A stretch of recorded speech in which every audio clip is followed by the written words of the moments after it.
I'm a third generation camera operator, cinematographer. There's something very intimate when you know you're capturing something so wonderful. That's the energy that I love, that I live for. I would say I'm ready to jump on any project, any challenge accepted. Well, hello and welcome to ProFor at the Studio. I'm here with Montgomery Fisher, AKA Monte. I met Monte as a camera operator, and Monte, tell us a little bit about your background in filmmaking in general. Yes, well, I've been very fortunate and blessed to have been born into, I guess you could say, a film family. I'm a third generation camera operator, cinematographer. My grandfather, his name was Gerry Fisher, BSc, a member of the British Society of Cinematographers, shot over 65 feature films, probably 100 or 200 commercials, worked with a lot of very well-known individuals and was very well respected. My dad also, Gerry Fisher, he was camera operator on Coneheads, and he was a second unit operator on Ghost in the 80s. He worked on the Scorpions' Here I Am, Rock You Like a Hurricane music video, and a lot of other projects. Worked with a lot of great directors, Norman Jewison, John Landis. I was very fortunate to be on set with my dad growing up. One of the best memories I have was on set of Beverly Hills Cop 3 with Eddie Murphy, and that was amazing. And my dad was a camera operator on that movie, and it was really cool to be on set, and it was even during a scene where they were using guns and they had pyro, and it was really cool. So it was great to see the whole movie magic process on set, even as a young kid. So I've been very fortunate to have been kind of grown up on movie sets, but around camera department, and yeah, that. What is your earliest memory of being on set? My actual earliest memory of being on set was on the set of Teenage Mutant Ninja Turtles, but in the 80s, in 1986. So I was only 2 years old because I was born in 1984, but I was a child of the MTV generation. I knew how to use a VCR when I was 1 year old. I used to watch MTV, eat pizza. My favorite thing to do in the morning was eating cold pizza and watching Ninja Turtles when I was like 2 years old. So my dad happened to know one of the operators on set. He said, come on by.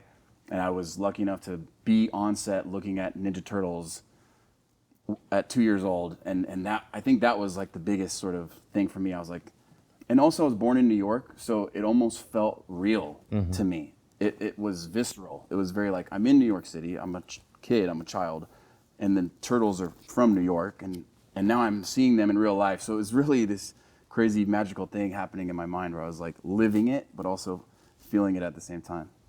Did that spark something in you that where you continually played around in the craft? Yes. My earliest memory, my earliest short film I ever made was when I was 12 years old with a VHS camcorder. And I was going to bring it here today, but I didn't bring it with me. But it's the same one that Marty McFly has in Back to the Future. It's the same exact.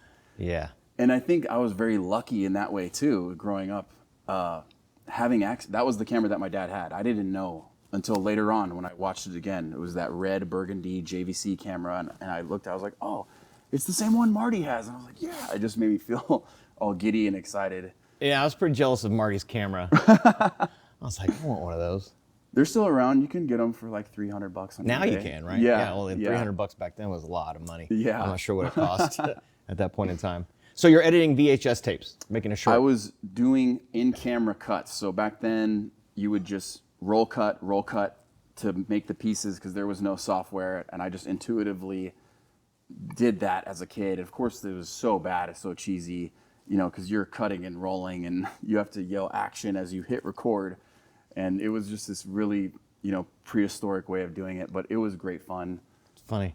Actually, would use a VCR attached to a VHS camera, and then I would stop through that and cut scenes in. Oh yeah. You know, like I'd have something at the back of the thing later that I want to slip inside, so I'd go re-record it, grab all the scenes, go back and get the one from the end, re-pause, you know, that was just like we used to do with tapes. I don't know if you had a tape. Yes, definitely. I remember you'd have to take the little tape out, I think it was a high 8, and then you had to put that in the VCR tape, and then put that into the VCR. And shout out my sister. She was always either my star of my short films, or she was the biggest team player growing up. So gotta say, you know, shout out little sis. She was always there for me. Well, now you're a member of the SOC. Yes. Can you tell us what that is? So the SOC is the Society of Camera Operators, and it is pretty much the pinnacle of camera operating. The title, having SOC at the end of your name, is something that's respected in the industry, and it is sort of, how do I say this? It's not proof, but it's a way to show that you've earned your stripes, you've done the jobs, you've been picked and accepted as a full member in this community, and it just shows that you have, cut your teeth and done the work and ready to move forward, and sets you at a bar. I would say I'm ready to jump on any project, whether that's lower tier or high tier, no discrepancy really. Ready to jump on anything and everything, any challenge accepted.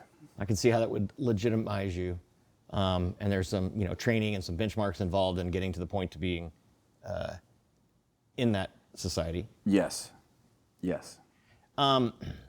How do you market yourself as a camera operator? Right now, I still do old school marketing. I mean, obviously I market myself through Instagram, but keeping touch with people that I like and love working with, always reaching out to other individuals in the industry. It's been difficult for a lot of people the last 3 years, industry strikes, downturn, so people have had to learn to adapt to new ways of networking, and staying relevant is also very difficult. I've seen a lot of older guys sort of come and go. I don't want to say I'm older now, but I'm definitely feeling it where I can feel the industry changing. It's definitely it's always been a young person's game, but I feel like the really big jobs are still only going to those that are truly dedicated to their craft and have put in the 40, 50 years, the Bob Richardsons, the other amazing DPs that we have out there. You can just tell they are living and breathing cinematography, filmmaking every single day, and that's what gets them the big jobs. They're, in my experience, a lot of great camera operators have an eye for lighting and framing, and lean into a director of photography type of role, although they might not immediately promote themselves as that. I see them doing shorts and music videos and that sort of thing, kind of gravitating towards, basically educating themselves more on different styles and processes and equipment and gear with like the different tools that are available to us now. That's changed tremendously. Yes. What are you most excited about as far as where the industry is now? What's on the cutting edge? I think about 15 years ago or so, when we were moving from a tape-based format into digital, and then going from 720 to what we're now can record on, maybe 12K on some cameras. Yes. I've been very fortunate to have already been through one major shift, which is the film to digital shift. That was a huge transition. Even though I've always been a very strong digital first cameraman and filmmaker, I love digital because I grew up being part of the digital generation. I have a respect for film. I think that was one of the biggest things that didn't really cross over, was there was a respect with film that sort of got lost in the transition from film to digital. Hence, like, we've got 8 terabyte SSD drives now. You can have 6 hours or 3 hours of 8K footage in there. So some directors are just like, oh, just roll it, just roll. I'm not saying that's wrong. Some directors like to shoot in a 50-to-1 ratio. Some like to shoot in a 4-to-1. So it depends on their approach. But I feel like that respect thing is very, it's something that was ingrained in me. Not wasting takes, not just rolling, and not just having more of a refined structure and respect, because you had to have respect for the film back then, because you only had so much time, and it was different, and you had to respect it, and you couldn't just burn through rolls. And there was a little more of a patience behind it. And I think that's what brings great stuff today. But yeah, the shift now, I'm really excited. I love micro builds. I love the fact that everything's getting smaller, lighter, faster, stronger. Wireless is almost now built into some cameras. I feel like that should be built into most all cameras because it's a requirement on set now for most every job. Everyone wants wireless video. And I foresee very quickly the next 5 years, because the advancements of tech is so fast within our industry, we're going to have cameras that can do stuff that as a filmmaker you could only dream of having 10, 15 years ago, especially for the price point as well. Speaking of technology shifts, there's AI has come into the world in a big way, and we'll call it disruptive. We'll call it also, pretty substantial tool in the toolbox if used appropriately. Tell me a style or an occurrence that's inappropriate use of AI, and then tell me what you think is an awesome use of AI within our industry. So I'm not a hater. I'm not an AI hater. I'm a big proponent of new technologies. This is now the big shift from film to digital, and now digital to AI. The amazing thing about AI is it gives filmmakers the access to creating projects yourself independently that you would never, ever be able to do unless you had a massive Michael Bay budget or things of that nature. So that's really amazing, but it's also quite scary because now it's going into the hands of the creator and less into the hands of the big productions or the studios. I think Hollywood is shaking a little bit. I don't really know what they're thinking, but they're probably going, oh gosh, if we don't learn this fast enough, some kid in his basement is going to be able to make Titanic 2 with no one, and he'll win 8 Academy Awards, and it'll be the biggest thing since sliced bread, and he just did it all on his own. Yeah, hopefully he did it all on his own. When you have, I was at NAB this year, and one of the topics was intellectual property and how to prove ownership. Like math, proof of work, show your work on your math tests. It's the kind of thing where if relying too heavily on AI, and you don't have enough background of where your idea came from, and you building the structure that it came out of your own gray squish. Out of your own brain, that you ultimately can't prove that you own it, and then other people can just start using it or monetizing off of it. So yes, I think the industry is trying to set some boundaries and some best practices and regulations. So that'll be interesting to see how it changes over time. Right. One thing that I appreciate about it is the ability to get offensive noise out of sound, like a leaf blower. One of my editors told me when we were rolling on something, he said, I was like, man, these are like three leaf blowers out there. He's like, don't worry. So that was a good moment. Tell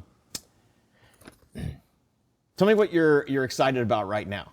Do you have any projects on the horizon? Yeah, I'm really excited about some personal projects. It feels great to finally be able to focus some of my energy into some of my own personal things that I'm working on. One of them is a low budget series that I think I can pull off for a very low scale, but hopefully will have big returns. Another one is a $1.5 to $3 million feature film that I'd love to shoot in Texas. And I have something else. Oh yeah, I have a reality TV show idea that's really funny, but I need 50 to 100K. It's a lot. But it's really current, really funny. So those three things are kind of boiling on the burner right now. But I think the first one is the one that I can get done on my own or with the help of people that I'm working with, and I can take charge of it and get it going. Yeah. One thing about you that struck me when I first met you is just I feel like you're quite magnetic. You're a very likable person, and I think that probably stems from your background and how you were raised, what you were exposed to growing up, maybe the challenges that you had through life to get to the point to where you really respect and honor, are honored to meet different people and learn from them. Can you tell me a little about that? Thank you. Thank you, Clint. I appreciate that. I just feel like I've been fortunate enough to have been around so many different types of people in my life at a young, early age. For instance, there was a famous actor. His name was Seymour Cassell, and I loved that guy so much. And my dad was working on a movie with him, and he just let me hang out with him. And I thought he was the coolest person ever. He was in what's the Warren Beatty movie? Dick Tracy. He's in the Dick Tracy movie. He's one of the weird characters. But Seymour had a very long career. You could look him up on IMDb. He did a lot of movies. He's a very well-respected old Hollywood guy. And it was nice to be around so many different types of energies. I mean, Seymour would let me hit his Cuban cigar when I was 13 years old. Yeah, he would always have a Cuban cigar, and he would be like, "Here, kid, like, take that." And then here I am puffing Cubans with a Hollywood actor, and I'm 13 years old, and I'm like, "Yeah, this is the life." But I was very lucky, and even though I had faced a lot of adversity, which is also part of my story, I had a lot of great people, influential people that helped mold me and that I was around when I was young. And I think helped sort of just give me more of a wider view on life and people. Where were you born? I was born in New York City, in Manhattan. How long were you there? Till I was about 7 years old. And that's something that I brought up at the last film meeting in regards to Texas, because I was born in New York City, and then my family had to move to LA. I moved to Long Beach, California, where from 7 to almost to 2019 is how long I lived in California, and that's when I lived in LA. So my dad had to move from New York to Los Angeles, and now everyone's now moved from Los Angeles to Texas or Atlanta or New Mexico. So that was one of my big questions at the film meeting was, how is Texas and going to help, really solidify if Hollywood 2.0 is in Texas, which I'm betting it is, I hope it is, how's it going to keep it here? That's a big thing for me, because I don't want to say moving affected my childhood, but sometimes I wonder, I was like, oh, what if I stayed in New York and grew up a New Yorker? And because I'm like a third generation New Yorker. My American grandfather came from Sicily to New York, so I have really strong New York heritage. And I would say, like, I have a New York heart, but I have like a West Coast sort of vibe about me, because I was raised in California. You've done a lot of work in the United Kingdom. Yes, that too. So because I have dual citizenship and my grandfather and father were British, I've done some work in the UK. I have a really extensive network in the UK, really amazing friends out there, and just keeping tabs with because it is a global film network, and having the friends in the UK and here in hopes that I would be able to get onto larger productions, whether that's in the UK or because I just had a friend who came and shot in Texas, a DP friend of mine, David Proctor, BSC, and he was here in Austin. He was filming, and I messaged him, and I was like, "Hey, thanks for calling me." But yeah, I think in this industry, it's good to have as many friends as you can, but also keep your circle close as well. I would say my closest friends are my original friends that I started out with in the rental house. We are all still in it. We're all still together. We're like the band of bros that are still from the beginning of, loading trucks and rolling cable and checking in gear and checking out big jobs and all that stuff.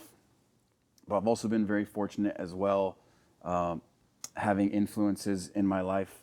DP named Steve Chivers. He was my dad's best friend, and you can look up Steve's resume. He's one of the most talented DOPs in the industry. He has 40 years cinematography behind him. He's one of my mentors. I love his work. His work is gorgeous. And also his friend Simon Thurloway is another DP that I worked for a very long time, doing a lot of big budget commercials, music videos in LA.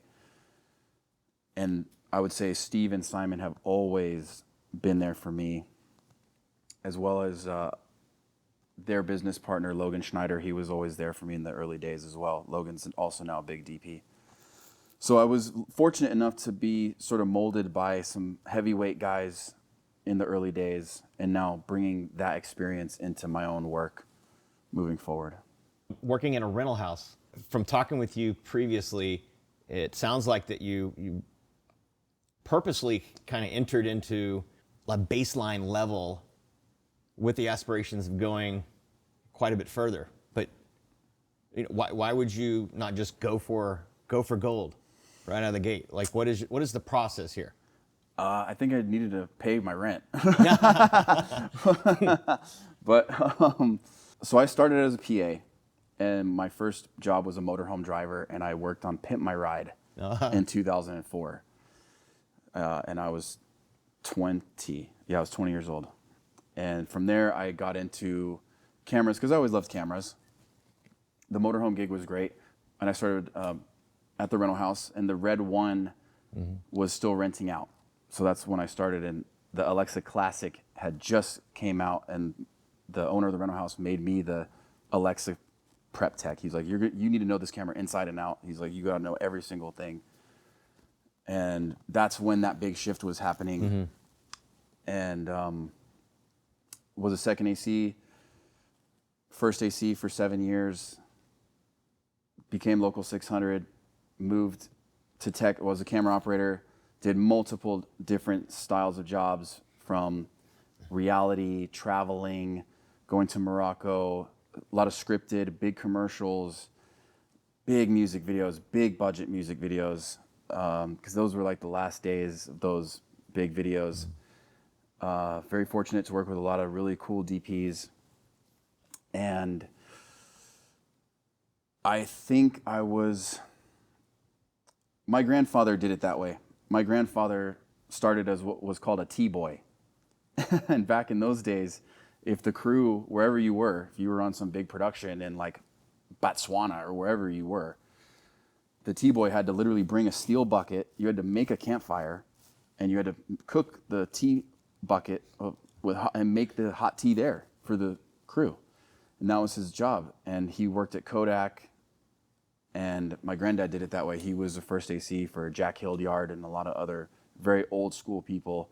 And oh yeah, that's another thing. My dad's best friend was a DP named David Watkin, BSc. And he was a lovely, lovely man. And he filmed the movie Out of Africa, which he got a Oscar for that.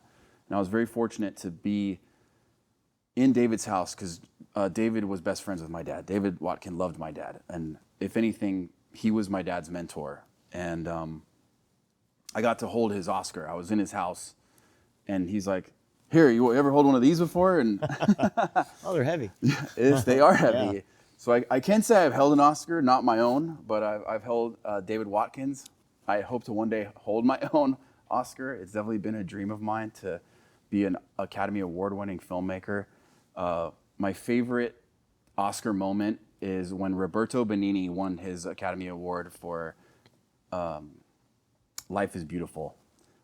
He stood up, he jumped in his chair, and it was just so authentic, and he deserved that so much. And I just love that moment. It's just something that I look back and I watched that on TV. I just remember that as a kid looking at Roberto Benigni, because I admire filmmakers like him, people that really know how to make films that are hit the heartstring and hit the heart chords, and films that resonate with any audience. I mean, that's an Italian movie, but that's a movie that can resonate with anyone globally. And I think that's why it did so well, because it's something that people can relate to. And that's what I want to do as a filmmaker. I want to make movies for people that enjoy watching movies. I love that you know, coming from a family that are filmmakers.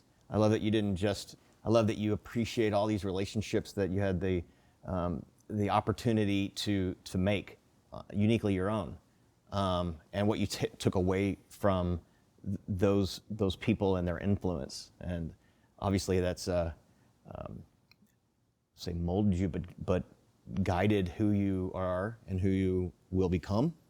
I like that you have this background on the basics, you know, rental houses, like building a camera, understanding what type of tools are needed to form a scene, form a shot. when a DP is working with you as a camera op, what kind of things do you like to hear from them as far as how you're going to treat the movement in a shot if you're operating? I try to make sure that my camera moves convey as much as what the DP is asking as much as possible. But I also try to help in any way, but I only help and step in when I know it's what do you call it, like courteous, because there's a lot of set etiquette. I think there is no set etiquette book. So if anyone out there wants to make a set etiquette book, please feel free to start, because it's going to be a big book. Because a lot of the stuff on set even today is you have to remember it.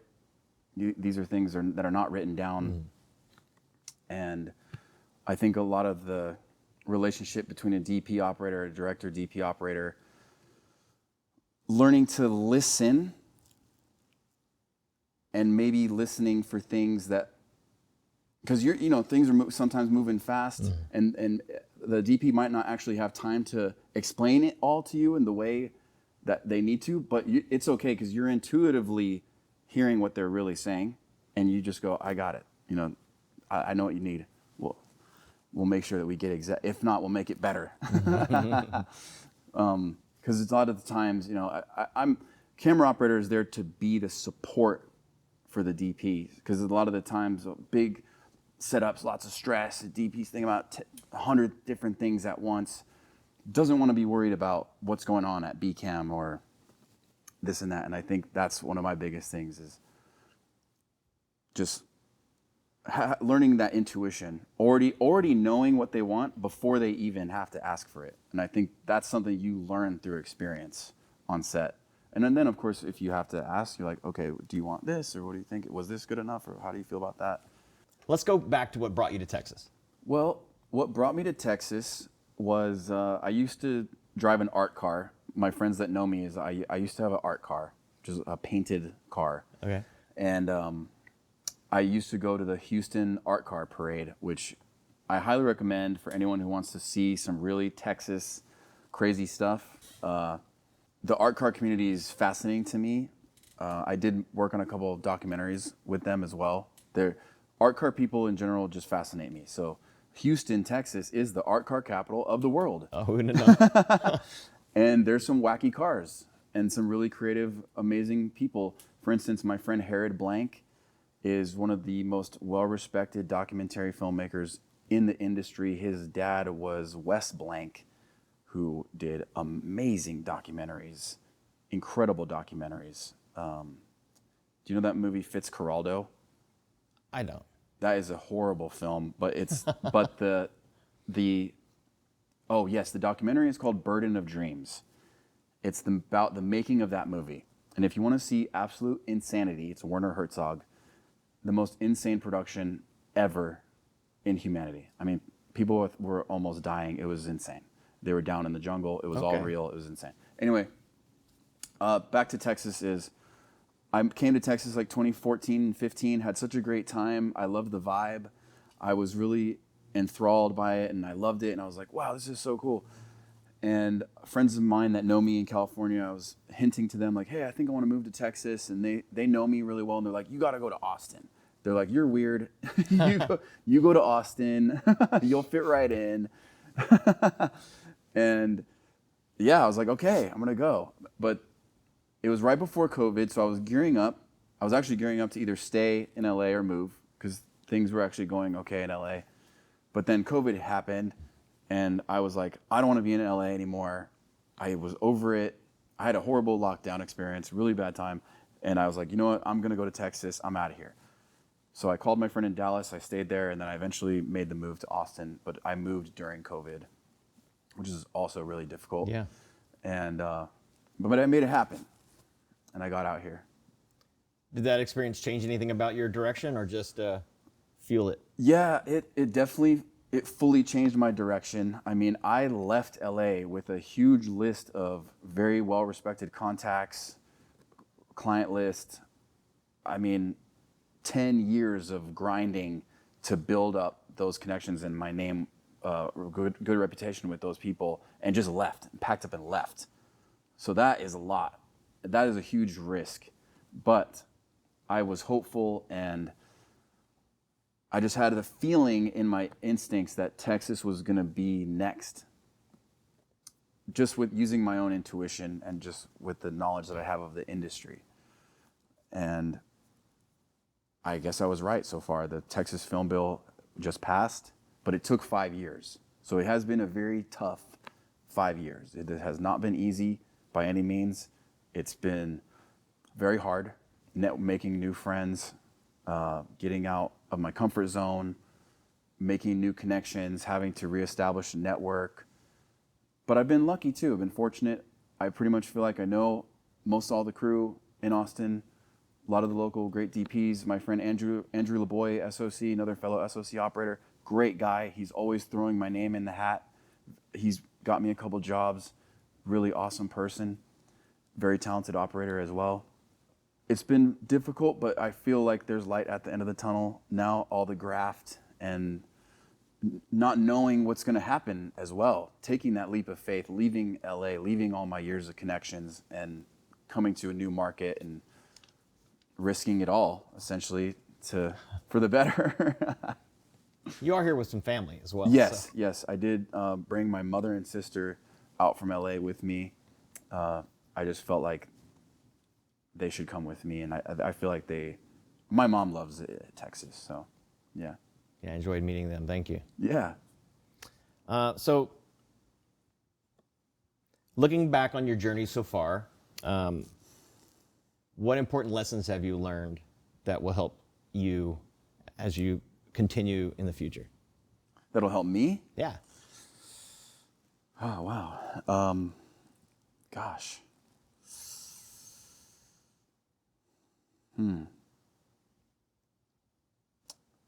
I mean, I speak for myself and a lot of other fellow camera people. Always bring extra batteries and extra cards. Right. Extra batteries, extra cards. Be prepared. I have everything that I've learned through camera department has transcended into my personal life. And I do love that about myself. I take pride in that. I'm very organized with certain things. I always have extra stuff with me. I always have an extra phone cable. I don't know. I try to be prepared. I always expect the worst, prepare for the worst, hope for the best. That's something that I live by, because in camera department, you never know what is going to be thrown at you, and you have to be ready for anything at any time and be very adaptable. I think that's just something that I always tell myself is be ready to adapt to any kind of hiccup or problem.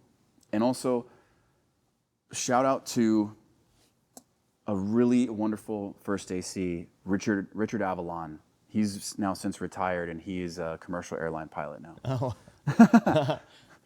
Oh. I also feel like but Richard Avalon, such a wonderful AC, wonderful person. I was doing a huge commercial with him, and he saw me over at the camera cart, and I'm frantic, like, wow. And he came over and just put his hand on my shoulder, and he goes, hey, breathe, calm down. He's like, we're not curing medical science here. It's a commercial. It'll be all right. So I've always reminded myself through Richard, stop, breathe, take a breath, slow down, figure it out. It's going to be okay. It's not the end of the world. It's just a commercial with Zendaya. It's all right. It'll be okay. It's great advice. Slow down. No one likes a rushy, frantic person on set. And even though we always want to do best and we always want to do our best, and it's always good to just take a step back and slow down. Yeah, that energy, moves through the crew, and so when everybody starts to everybody's vibing, makes for a good day. And honesty too. I like to be honest. Everybody messes up. Everyone makes mistakes. I've made mistakes on set for sure. I think owning up to those mistakes is what will get you respect in the end. No one likes someone who's trying to maneuver around some kind of mistake that they made, how big or small it may be. Safety is no accident. I grew up in the era of Slates for Sarah, if everyone remembers Sarah Jones. And those things can be avoided. So I'm a really big proponent of, if this doesn't look safe, stop, cut, shut it off, walk away. It's not worth it. I highly also suggest that any camera department person also take the Mark Milsom Foundation training course. It does go to a good cause.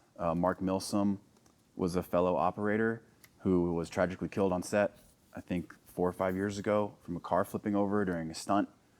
And his father, Doug Milsom, was a very big DP, and my dad worked with Doug on a movie called Breakdown with Kurt Russell in the 90s.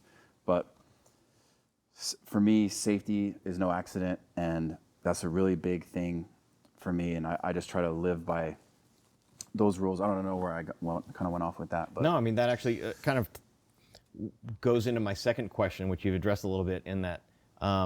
Monte, to our budding filmmakers that are in school, learning who they are and about themselves and about what they want to do in life, and what advice would you give these filmmakers of the future? Those that will inherit the earth. If you want to shoot something, use your phone, get a camera. There's no excuse anymore. There are cameras everywhere. There's cameras in pawn shops. There's cameras people basically throw away almost nowadays. Get a camera. You want to be a cinematographer, you want to shoot, get a camera, start filming stuff, and don't stop. And just film until your arm hurts or your shoulder and your eyes hurt. And learn about natural lighting. Heighten your awareness to natural lighting, whether it's during the day or at night. Look for things that look beautiful and try to capture it and take pictures of it. I'm a really big fan of in-camera, as much as I love AI and I love technology, and don't get me wrong, I'm a full-on tech head, I'm all about it. But for me, as a purist, there's nothing better than capturing an image in camera, no editing, all natural, and it comes out phenomenal, and it's a one of one. It's like you took that picture or video or whatever it is you're doing, and it's just beautiful. And you can never mimic it. AI can't copy it because you'll never live that sunset ever again or whatever. I used to live, when I lived in LA, I lived at the top of Sunset Boulevard in Echo Park. And my apartment had the most wonderful, gorgeous sunsets. And I used to go up there sometimes and just take pictures. And I've taken pictures up there of sunsets that I still to this day have never even seen the similar cloud structure. I took a picture once of a cloud that looked like a Valkyrie warrior riding through a purple sunfire. It was incredible. Just get creative, shoot stuff, learn the editing software, get familiar with new software, CapCut. I love CapCut, honestly. I think CapCut is fantastic for a filmmaker. We have access now to built-in editors in Instagram and TikTok. You could only dream of having these softwares a long time ago. When I started editing when I was 18 years old, I had to work a terrible job to save up enough money, $1,200, just for Final Cut Pro 3 that I paid for in cash in the Apple Store. And the guy was looking at me like, yeah, right, I'll see you next. He's like, everybody wants Final Cut 3. And I was like, I'll take it. He's like, oh, of course you will. And I was like, no. And I slammed the cash on the table and he was like, Okay. He's like, okay. I also did that. I bought a $5,000 Mac Pro when I was 20 years old. And I used to shoot on a mini DV cam. And I used to edit that way. So when I was 20, I had to spend $7,500 to learn how to edit. So I don't have any sympathy for anyone who's like, I don't know how to shoot, or I don't know. You have everything you need now in the phone and then some. You can do everything now, and including the AI. So it's like, now it's a filmmaker's dreamscape now So it's really just comes down to your imagination. But if you want to get on set, depending on your department, don't be afraid to get your hands dirty. They're going to get dirty.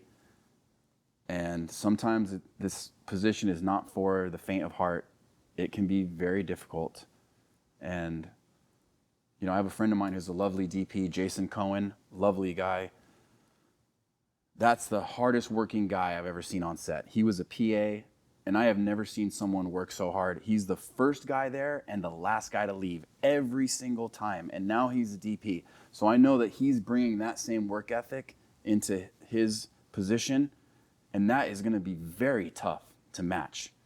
So if you're not one of those guys, you know, maybe, or girls, maybe that job's not for you, because you have to want it so bad. You have to bleed for it. Pay attention, put in the work, ask good questions, listen.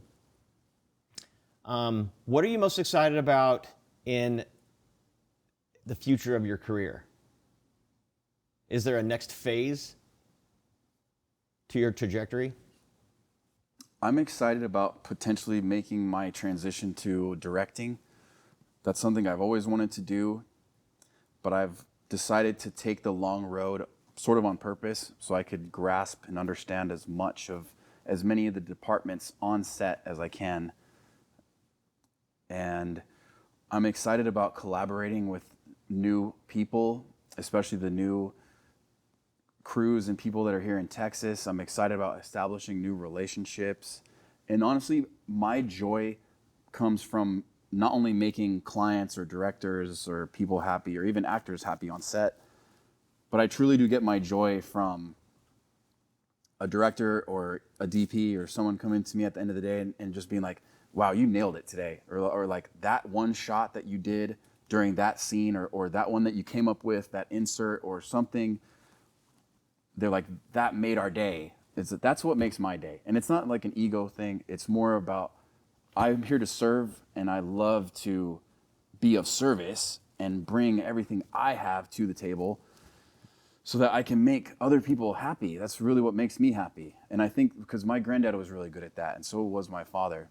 Like so on Ghost, Patrick Swayze wouldn't talk to a lot of the crew on set, but he had a really nice rapport with my dad because he knew the camera operator is there to make him look good. So when Patrick would show up, my dad would have a little chat, and he would always ask him, hey, am I looking good on this side? Or how do I look, Carrie? How do I look today? And he would say, no, you look best from here. And that kind of camaraderie and is something that I live for, making the actors happy, making everyone sort of happy on set, and there to just, be a support system. I look forward to seeing you in that role too. I think you have a great way with people and a wonderful background that I think gives you a good platform to stand on. And I know that we support that in you. And Thank you. Yes. We'll back you on that, and as you find opportunities to work with people, brands, work with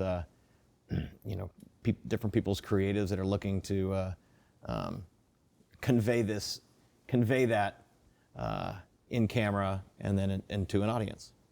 As we wrap up, is there anything that you haven't shared that you'd like to about your journey, your passion, your vision?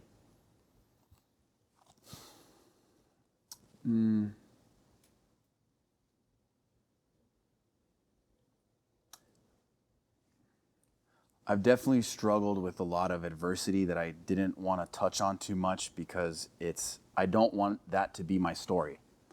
I've definitely risen from the ashes. Those that know me and know my father really well in the industry know that I've definitely had a tough road. It's not been easy for me.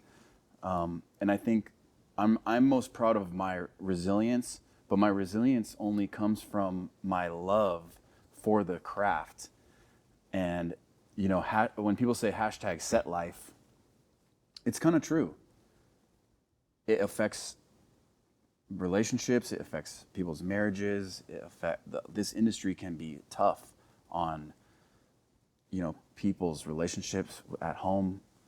And I hope that we can, as this industry grows and changes, I hope there will be new things that also change with it and adapt. Better safety protocols, maybe less hours on set, not having to work a 15-hour day, sending people, driving home after really working down to the bone. But I'm